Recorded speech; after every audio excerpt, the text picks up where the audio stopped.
The streets were alive with noise and movement.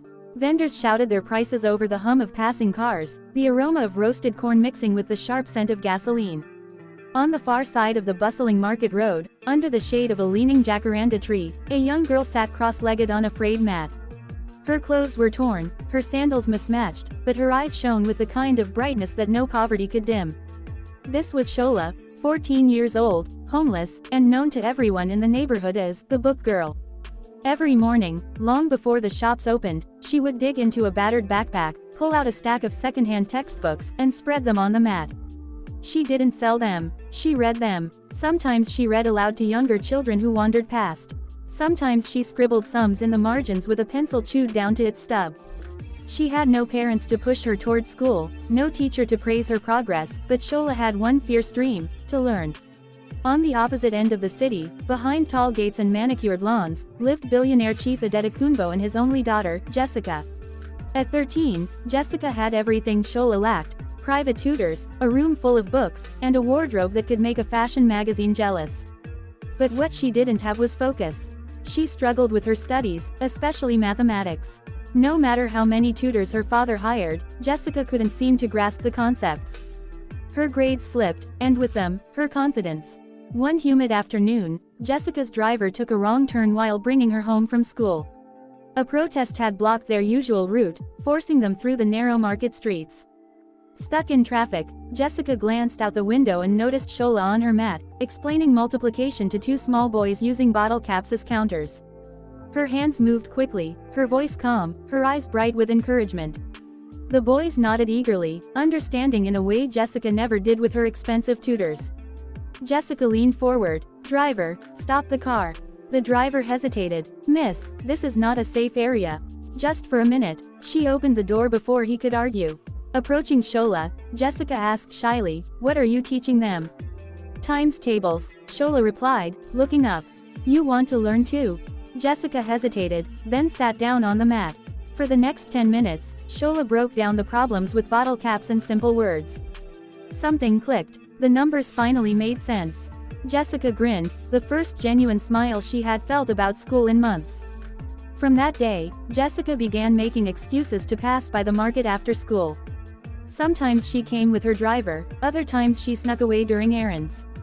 She and Shola became unlikely friends. Shola taught her math, while Jessica told her stories from the glossy books she owned. In return, Jessica brought her snacks, a better notebook, and pencils with erasers. One day, after a month of secret lessons, Jessica's father noticed the improvement in her grades.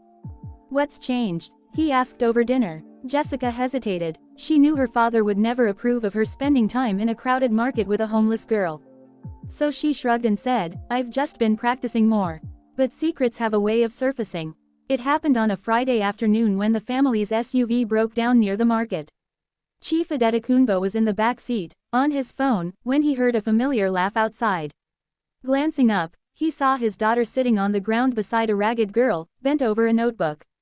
Shocked, he stepped out of the car. "Jessica," he called sharply. Both girls froze. Jessica's heart pounded. Shola quickly stood, clutching her backpack. "What is the meaning of this?" the chief demanded. "Daddy, please, this is Shola. She's been helping me with math." The chief's eyes swept over Shola, the torn shirt, the dusty feet. "You've been skipping home to sit here with her." His voice dripped with disapproval. Jessica's eyes filled with tears. "She's the reason I understand anything now. You keep hiring tutors who don't care." "She cares." Shola swallowed hard. "Sir, I didn't mean any harm." "Enough," he said curtly, grabbing Jessica's arm. "Get in the car." That night, Jessica barely touched her dinner. Her father's words echoed in her mind. She wanted to plead Shola's case, but the chief's stubborn pride was legendary. The next morning, something unexpected happened. The chief's driver handed him a stack of business reports to review. Among them was a letter from the local charity his company occasionally funded. It spoke of a gifted street child named Shola, who had been spotted teaching others to read. The letter requested support for her schooling. The chief froze, reading the name again. Shola. Later that day, he drove alone to the market. From a distance, he watched her patiently explain a passage to a little girl, her finger tracing each word. Something in her expression, the determination, the patience, struck him. This was no ordinary child. He approached slowly. "Shola," he said, his voice softer than before. She looked up, startled. "Sir, I owe you an apology," he said. "Jessica's grades, they've improved because of you." Shola shook her head. "She's smart. She just needed someone to believe in her." For a moment, the chief said nothing. Then he asked, "If you had the chance, would you go to school?" Her eyes widened. More than anything. The next week, the chief enrolled Shola in one of the best schools in the city, the same one Jessica attended. At first, the other students whispered about the girl from the streets wearing a crisp uniform. But Shola ignored them. She focused on her studies, just as she always had. Jessica and Shola walked to class together now, laughing about teachers and homework. The bond they had built under the jacaranda tree only grew stronger. Months passed. Shola excelled in her subjects, often ranking at the top of her class. She joined the debate team, the science club, and even won a citywide math competition. At the award ceremony, the chief sat in the front row, clapping louder than anyone else. In his speech, he told the crowd, "I used to believe wealth was the greatest gift I could give my daughter. But I have learned that the greatest gift is opportunity, and sometimes it comes from the most unexpected places."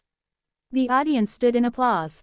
Shola smiled through tears. Years later, Jessica would go on to university, and Shola would earn a scholarship abroad. But no matter where life took them, they never forgot the afternoons on the dusty market mat, the bottle caps, and the friendship that changed everything. And for the chief, the lesson was clear. Sometimes the most valuable teachers are not found in classrooms or behind titles. They are found in the heart, in the will to share what little you have, and in the courage to believe in someone the world has overlooked.